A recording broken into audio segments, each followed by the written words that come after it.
ನಮಸ್ಕಾರ ಬಂಧುಗಳೇ, ನಾನೊಬ್ಬ ಸಾಹಿತಿ.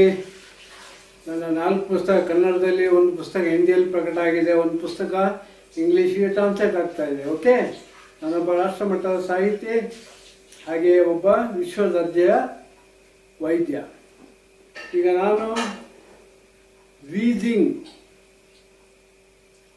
ಅಮೇಜಿಂಗ್ ಎಕ್ಸ್ಪೀರಿಯನ್ಸಸ್ ಬಗ್ಗೆ ಮಾತಾಡ್ತೇನೆ.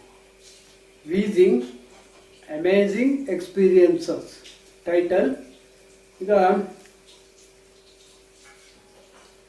ಅಲೋಪತಿಯಲ್ಲಿ ವೀಜಿಂಗ್ ಗುಣ ಆಗಲ್ಲ ಅಂತಾರೆ. ಅಲೋಪತಿಯವರು ಅವರು ಅಂದರೆ ಪರಿಸ್ಥಿತಿ ಹೀಗಿದೆ, ಅಲೋಪತಿಯಲ್ಲಿ ಯಾವುದಕ್ಕೆ ಔಷಧಿ ಇಲ್ಲ ಅದು ಗುಣ ಆಗೋದಿಲ್ಲ. ಅವರು ಹೇಳೋದು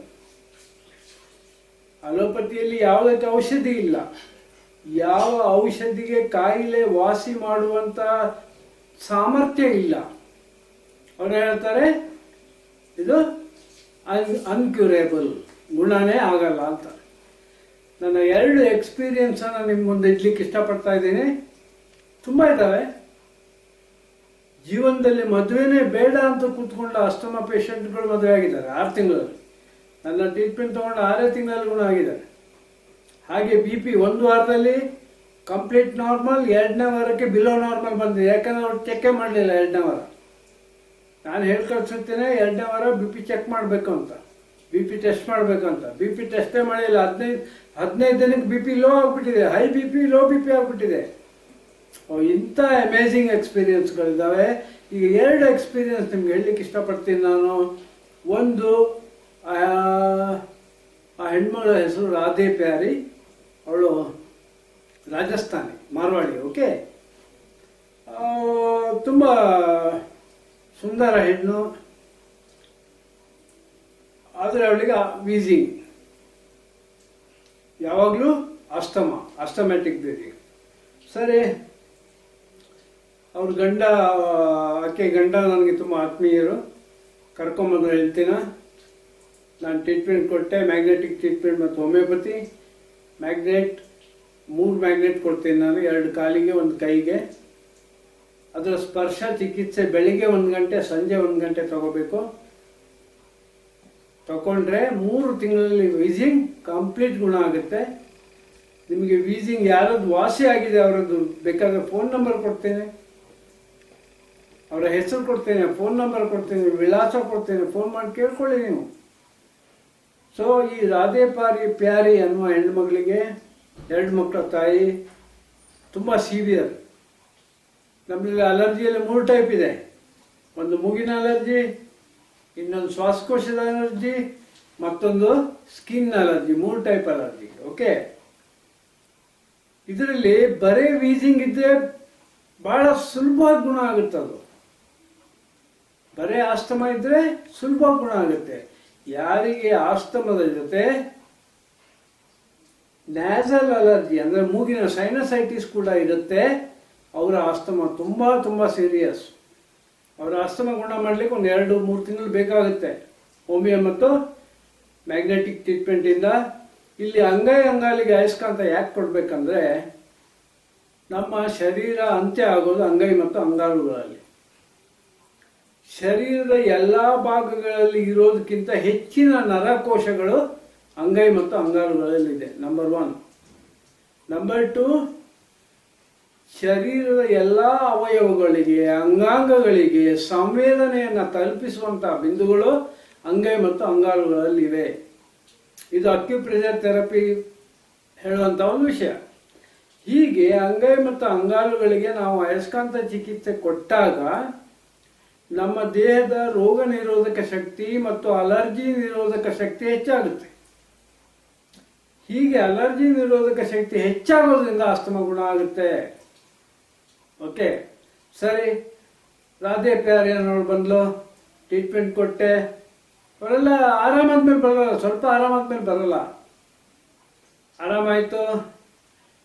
2 ವರ್ಷ ಕಾಲ ರಾಧೆ ಪ್ಯಾರಿ ಅನ್ನುವ ಮಾರ್ವಾಡಿ ಮಹಿಳೆ 2 ವರ್ಷ ಕಾಲ ಟ್ರೀಟ್ಮೆಂಟ್, ಮ್ಯಾಗ್ನೆಟಿಕ್ ಟ್ರೀಟ್ಮೆಂಟ್ ಮಾಡಿಕೊಂಡು ಅಸ್ತಮ ಸಂಪೂರ್ಣ ಗುಣ ಆದ್ಮೇಲೆ ಬಿಟ್ಟರು. ಟ್ರೀಟ್ಮೆಂಟ್ ಮಾಡ್ಕೊಳ್ಳೋದನ್ನ ಬಿಟ್ಬಿಟ್ಲು ಆ ಹೆಣ್ಮಗಳು, ಮಹಿಳೆ. ಆ ನಂತರ 2 ವರ್ಷಗಳವರೆಗೆ ಅವಳು ಆರಾಮಾಗೇ ಇದ್ಲು, ಅವಳಿಗೇನು ತೊಂದರೆ ಇರಲಿಲ್ಲ. 2 ವರ್ಷದ ನಂತರ ಮತ್ತೆ ಆಸ್ತಮಾ ಅಟ್ಯಾಕ್ ಆಯಿತು. ಅಂದರೆ ಇಲ್ಲಿ ನಾವು ಯಾವ ಒಂದು ಕನ್ಕ್ಲೂಷನ್ಗೆ, ಯಾವ ಒಂದು ತೀರ್ಮಾನಕ್ಕೆ ಬರ್ಬೋದು ಅಂದರೆ, ಯಾರಾದರೂ ಆಸ್ತಮಾ ಪೇಷಂಟ್ ಅಂಗಾಲಿಗೆ 2 ವರ್ಷ ಟ್ರೀಟ್ಮೆಂಟ್ ಮಾಡಿಕೊಂಡ್ರೆ ಮುಂದಿನ 2 ವರ್ಷ ಆರಾಮಾಗಿರ್ತಾರೆ, ಅವರಿಗೆ ಆಸ್ತಮಾ ಅಟ್ಯಾಕ್ ಆಗೋದಿಲ್ಲ ಅಂತ ಇಲ್ಲಿ ನಾವು ತೀರ್ಮಾನಕ್ಕೆ ಬರ್ಬೋದು. ಯಾಕಂದರೆ ಈ ರಾಧೆ ಪ್ಯಾರಿ 2 ವರ್ಷ ಅಯಸ್ಕಾಂತ ಚಿಕಿತ್ಸೆ ಪಡೆದದ್ರಿಂದ ಅವಳಿಗೆ ಮುಂದಿನ 2 ವರ್ಷ ಆಸ್ತಮಾ ಇರಲಿಲ್ಲ. ಮತ್ತೆ ಮತ್ತೆ ಅಟ್ಯಾಕ್ ಆಯಿತು. 2 ವರ್ಷದ ನಂತರ ಅಟ್ಯಾಕ್ ಆಯಿತು. ಈ ಮಧ್ಯೆ ಏನಾಗಿತ್ತು, ಅವ್ರು ಮನೆ ಚೇಂಜ್ ಮಾಡುವಾಗ, ಮನೆ ಬೇರೆ ಮನೆಗೆ ಹೋಗುವಾಗ ಈ ಮ್ಯಾಗ್ನೆಟ್ ಎಲ್ಲ ಕಳೆದೋಯ್ತು, ಅಥವಾ ಎಲ್ಲಿಟ್ಟಿದಾರಂತ ಅವರಿಗೆ ನೆನಪಿಲ್ಲ. ಈ ಪರಿಸ್ಥಿತಿಯಲ್ಲಿ ಆ ಮಹಿಳೆ ಮತ್ತೊಂದು ಸಲ ನಂತರ ಟ್ರೀಟ್ಮೆಂಟಿಗೆ ಬಂದ್ಲು. ಇದೊಂದು ಅನುಭವ. ಅವಳಿಗೆ ಮತ್ತೆ ಮ್ಯಾಗ್ನೆಟ್ ಕೊಟ್ಟೆ, ಹೋಮಿಯೋ ಮೆಡಿಸಿನ್ ಕೊಟ್ಟೆ, ಈಗ ಆರಾಮಾಗಿದ್ದಾಳೆ. ಓಕೆ, ಇಲ್ಲಿ ಇನ್ನೊಂದು ಮಹಿಳೆದ್ದು ಕತೆ ಹೇಳ್ತೇನೆ. ಅವಳು married. She was also very beautiful woman. ತುಂಬ ಸುಂದರ ಮಹಿಳೆ, ಮದುವೆ ಆಗಿತ್ತು. 2 ಸಲ ಅವಳಿಗೆ ಅಪಾರ್ಷನ್ ಮಾಡಿದ್ರು. ಅವಳ ಆಸ್ತಮಾ ಎಷ್ಟು ಸೀರಿಯಸ್ ಅಂದರೆ, ಅವಳು ಪ್ರೆಗ್ನೆಂಟ್ ಆದಾಗ ಅವಳ ಫ್ಯಾಮಿಲಿ ಡಾಕ್ಟರ್ಗಳೇ ಏನು ಹೇಳಿದ್ರು, ಡೆಲಿವರಿ ಟೈಮ್ನಲ್ಲಿ ಏನಾದರೂ ಆಸ್ತಮಾ ಜಾಸ್ತಿ ಆದರೆ ರೋಗಿಯ ಪ್ರಾಣಕ್ಕೆ ಸಂಚಕಾರ ಇದೆ ಅಂತ ಹೇಳಿದರು. ಡೆಲಿವರಿ ಟೈಮ್ನಲ್ಲಿ ಆಸ್ತಮಾ ಏನಾದರೂ ಹೆಚ್ಚಾಗಿದ್ದರೆ ಅಥವಾ ತೀರಾ ಜಾಸ್ತಿ ಇದ್ದರೆ ರೋಗಿಯ ಪ್ರಾಣಕ್ಕೆ ಅಪಾಯ ಇದೆ ಅಂತ 2 ಸಲ ಅಪಾರ್ಷನ್ ಮಾಡಿಸಿದ್ರು ಅವಳಿಗೆ, ಆ ಮಹಿಳೆಗೆ. ಆನಂತರ ಅವಳು ನನ್ನ ಪುಸ್ತಕ ಓದಿದ ನಂತರ ಚಿಕಿತ್ಸೆಗೆ ಬಂದಳು. ಈಗ 2 ಮಕ್ಕಳ ತಾಯಿಯವಳು. 20 ವರ್ಷದ ಹಿಂದಿನ ನನ್ನ ಒಂದು ಅನುಭವವನ್ನು ನಿಮ್ಮ ಮುಂದೆ ಇಡ್ತಾ ಇದ್ದೀನಿ. 2 ಮಕ್ಕಳ ತಾಯಿ, ಇವತ್ತಿಗೂ ಆರಾಮಾಗಿದ್ದಾಳೆ. ಅವಳಿಗೆ ನಾನು ಹೇಳಿದೆ, ಯಾವುದೇ ಕಾರಣಕ್ಕೂ ಮ್ಯಾಗ್ನೆಟಿಕ್ ಟ್ರೀಟ್ಮೆಂಟ್ ನಿಲ್ಲಿಸಬೇಡ ಅಂತ ಹೇಳಿದೆ.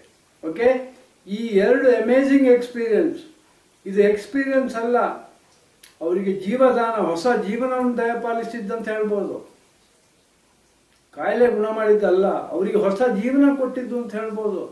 2 ಸಲ ಅಪಾರ್ಷನ್ ಮಾಡಿಸ್ಕೊಂಡ ಮಹಿಳೆ ನಂತರ ಟ್ರೀಟ್ಮೆಂಟ್ ತಗೊಂಡು ಆಸ್ತಮಾ ಗುಣ ಮಾಡಿಕೊಂಡು 2 ಮಕ್ಕಳ ತಾಯಿ ಆಗಿದ್ದಾಳೆ. ಓಕೆ, ಆದ್ದರಿಂದ ಅಂಗಾಲಿಗೆ ಅಯಸ್ಕಾಂತ ಚಿಕಿತ್ಸೆ ತಗೊಳ್ಳೋದ್ರಿಂದ ಶರೀರದ ಅಲರ್ಜಿ ನಿರೋಧಕ ಶಕ್ತಿ, ಆಂಟಿ ಅಲರ್ಜಿಕ್ ಪವರ್ ಅಥವಾ ಇಮ್ಯುನಿಟಿ ಜಾಸ್ತಿ ಆಗುತ್ತೆ ಅಂತ ಹೇಳ್ಬೋದು. ಇಷ್ಟು ಹೇಳ್ತಾ ನನ್ನ ಈ ಪುಟ್ಟ ಭಾಷಣವನ್ನು ಮುಗಿಸ್ತೇನೆ. 2 ಬಗ್ಗೆ ಹೇಳಿದ್ದೇನೆ, 2 ನಾನು 100 ಜನಕ್ಕೆ ಚಿಕಿತ್ಸೆ ಕೊಟ್ಟಿದ್ದೇನೆ. ಒಂದು ಹೆಣ್ಮಗಳದ ಕತೆ, ಅವಳ ಅಣ್ಣ MD ಡಾಕ್ಟರ್, ತುಂಬ ರಿಚ್ ಫ್ಯಾಮಿಲಿಯವರು, ದಾವಣಗೆರೆ. ಓಕೆ, ಅವಳು ಮದುವೆನೇ ಬೇಡ ಅಂತ ಕೂತಿದ್ಲು. ನಾನು ಮದುವೆನೇ ಆಗೋದಿಲ್ಲ ಅಂತ, ಆಸ್ತಮದಿಂದಾಗಿ. ಆಸ್ತಮ ಮತ್ತು ನ್ಯಾಸಲ್ ಅಲರ್ಜಿ, ಸೈನಸೈಟಿಸ್ 2 ಇತ್ತು ಅವಳಿಗೆ. ನನ್ನ ಟ್ರೀಟ್ಮೆಂಟ್ ತಗೊಂಡ್ಮೇಲೆ 6 ತಿಂಗಳಲ್ಲಿ ಅವಳು ಮದುವೆ ಆಗಿ ಹೋದ್ಲು. She married. ಕಾಯಿಲೆ ಗುಣ ಆಯಿತು, ಮದುವೆ ಆದ್ಲವಳು. ಹೀಗೆ ಆಸ್ತಮಕ್ಕೆ ನಾನು ಆಸ್ತಮಾ ಕಾಯಿಲೆಯನ್ನು ಚಾಲೆಂಜ್ ಆಗಿ ವಾಸಿಪಡಿಸಬಲ್ಲೆ ಅಂತ ಹೇಳ್ತಾ ಈ ನನ್ನ ಪುಟ್ಟ ಭಾಷಣ ಮುಗಿಸ್ತೇನೆ. ನಮಸ್ಕಾರ, ನಿಮ್ಗೆಲ್ರಿಗೂ ಶುಭವಾಗಲಿ.